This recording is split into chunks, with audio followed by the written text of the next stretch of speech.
Knu, o deus dos simbiontes, chegou com um tom de mistério no filme de Venom 3. O personagem é uma criação recente dos quadrinhos e teve sua primeira aparição na revista do Venom lá em 2018, e muito rapidamente se tornou um dos vilões mais temidos e poderosos da Marvel. Você quer saber a história desse vilão e como ele tirou simplesmente o Sentinela pra nada? Então você já sabe. Pega sua pipoca, se joga no sofá e começou mais um.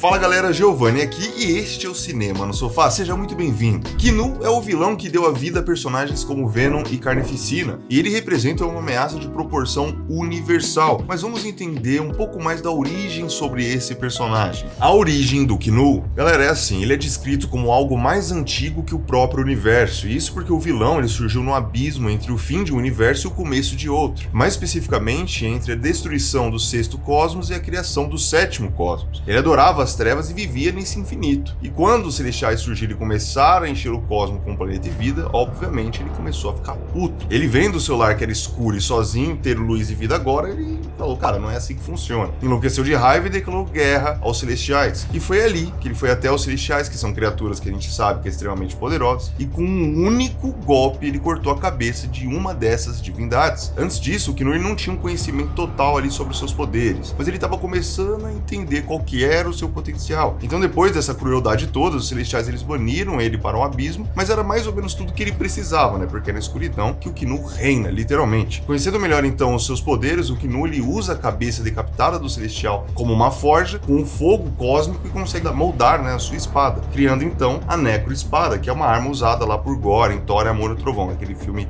difícil de lembrar, mas vocês sabem. Essa espada ele foi o primeiro simbionte, inclusive, que foi criada por ele. Para ter de volta o seu reino que era escuro, sombrio e sem vida, ele se prepara para destruir então todos os deuses. E o Knu então se torna o maior pesadelo dos seres divinos. Em uma de suas batalhas, ele é atingido por um deus, mas também consegue matar e os dois caem em um planeta. E quem encontra eles é ninguém mais, ninguém menos que o Gore, que rouba a arma do Knu e depois ficou conhecido como o carniceiro dos deuses. O Knu ele demorou anos para se recuperar, sobrevivendo ao se alimentar de pequenos animais que surgiam nas sombras e que ele conseguia capturar. Durante esse tempo, ele teve uma grande ideia. Ele descobriu que se ele conectasse com outras criaturas, ele poderia controlá-las como se fossem parte dele. E foi aí que tudo começou. O início da criação dos simbiontes. O Knu ele fez desse lugar o seu planeta e criou a primeira família de simbiontes, todos ligados mentalmente a ele como seu deus. Do seu planeta, ele usou a mente coletiva para mandar seus simbiontes atacarem várias galáxias, sem ele precisar sair de onde ele estava, e conseguindo ver toda a destruição causada pelos olhos de seus simbiontes. Isso aqui é muito apelão, até que ele decide mandar todos eles para a Terra, só que aí foi onde ele cometeu o pior erro dele. Os simbiontes eles chegam na Terra tendo como hospedeiro um dragão simbionte chamado Grendel, só que quando eles chegam lá, estava uma pessoa pronto para recebê-los. E aí quem que é esse cara? O Thor, o deus do trovão. O Thor já chegando literalmente, lançando seu raio e destrói o simbionte por completo. E você lembra que o Knu ele consegue ver toda a destruição, né, através dos olhos. E aí, vendo essa destruição, ele sentiu literalmente a dor de todos eles a anos-luz de distância. O impacto ele foi tão forte que conseguiu quebrar a conexão do Knu com os simbiontes. Com esse ataque, as gosminhas se separaram do dragão e aí foram à procura de outros hospedeiros. Enquanto os simbiontes encontravam esses novos hospedeiros, eles pegavam a humanidade das pessoas, a bondade, a honra de cada um que eles se hospedavam, né? O que fez com que eles se rebelassem contra o seu pai, o Knu, e aprisionassem ele então no coração do planeta, que deram o nome de Clintar, que significa prisão na língua dos simbiontes. E o dragão morto não ficou só por isso. A SHIELD encontra os restos dele e tentou usar para criar ali pequenos simbiontes, com um grande objetivo que era a criação de super soldados. E esse projeto ele ficou conhecido como o Programa do Soldado Simbionte. Toda vez que um soldado recebia os restos desses simbiontes, eles ficavam loucos, porque o Knu tentava controlar o hospedeiro. E foi assim que o Knu consegue juntar uma parte dos simbiontes e formar de novo o dragão Grendel, mas o Homem-Aranha e o Venom estavam lá e conseguiram derrotar ele. O maior objetivo então agora do Knu nesse momento era de se libertar da prisão, e ele tem uma brechinha que poderia fazer ele conseguir sair de Clintar. Quando ele criou os seus filhos, ele colocou carinhosamente um traço de abismo das trevas, que é chamado de Codex, que passaria de geração para geração de simbiontes. E nem todos os simbiontes eles foram para o lado da luz, né? Aqui na Terra existia um culto ao Knu, e o Clitus Cassidy, que era o hospedeiro do Carnificina, Carnificina era o líder desse grupo. Ele consegue um pedacinho da gosma do dragão Grendel e novamente se liga ao Kinu. E esse grupo de simbiontes, ele caça pessoas que em algum momento foram hospedeiras de algum outro simbionte. Por mais que não sejam mais hospedeiras, elas ainda ficam com o Codex. E é isso que é importante para trazer de volta o dragão Grendel e libertar então o Kinu. E graças ao Carnificina, o Kinu finalmente sai de Clinta e está pronto para destruir tudo, e só uma pessoa tem chance de derrotá-lo, só há uma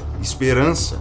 O Sentinela. O Deus das Trevas invade a Terra então e está com sangue nos olhos. Ele está vindo para consumir toda a existência e ele quer que o universo volte a ser a escuridão e o vazio em que ele morava. O Kinu, ele vai para a Terra e não está sozinho, ele leva toda a tropa dele dos simbiontes e com a chegada dele os heróis vêm para a Terra derrotá-los e fazem o possível e o impossível para conseguir. Mas nada, rapaziada, nada é o suficiente, porque o Kinu é muito forte. E então, como a última saída para a salvação da Terra, os heróis chamam o Vingador mais forte de todos, os Sentinela. E para vocês terem uma ideia do quão forte é o Sentinela, ele tem dentro dele a entidade Vácuo, que é quase um alter ego maligno dele, além dele ter um poder que equivale a 1 milhão de sol explodindo. E outra, o Sentinela já tem um passado com os simbiontes, ele já rasgou o Carnificina ao meio easy, rapaziada. Então, quando ele chega na batalha, ele chega estourando tudo, matando até os Celestiais que estavam sendo controlados pelo Kinu. E vocês sabem que matar um Celestial não é para qualquer um. E com esse feito, até o Deus das Trevas fica sem acreditar. Ele olha e fala: que é esse cara, rapaziada? O Sentinela então, ele pega o pai dos simbiontes, o Kinu, e voa com ele até a atmosfera. E o herói, ele tenta se apresentar para o Kinu, mas o Kinu corta ele e fala que não precisa de apresentação. Ele sabe muito bem quem ele é. E lembra que eu falei para vocês que ele rasgou o Carnificina ao meio? Pois é. O que um simbionte se lembra, todos se lembram. Todos. Literalmente todos. Então,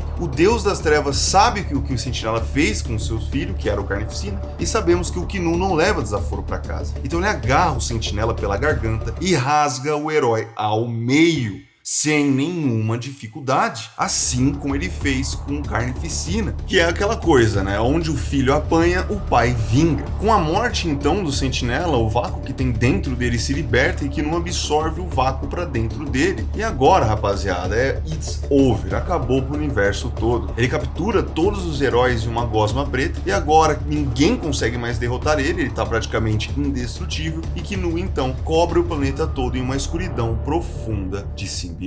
Mas agora eu quero saber de vocês. Vocês gostam do Kinu? Vocês conheciam a origem dele? Inclusive, vocês curtiram a adaptação dele no filme do Venom 3? Que inclusive temos um vídeo aqui no canal falando sobre o filme, tá? Corre lá, dá uma conferida. E se você gostou desse vídeo, convido você a dar um like no canal e se inscrever também para você não perder nada. Obrigado por quem ficou comigo até agora. Até a próxima. Fui!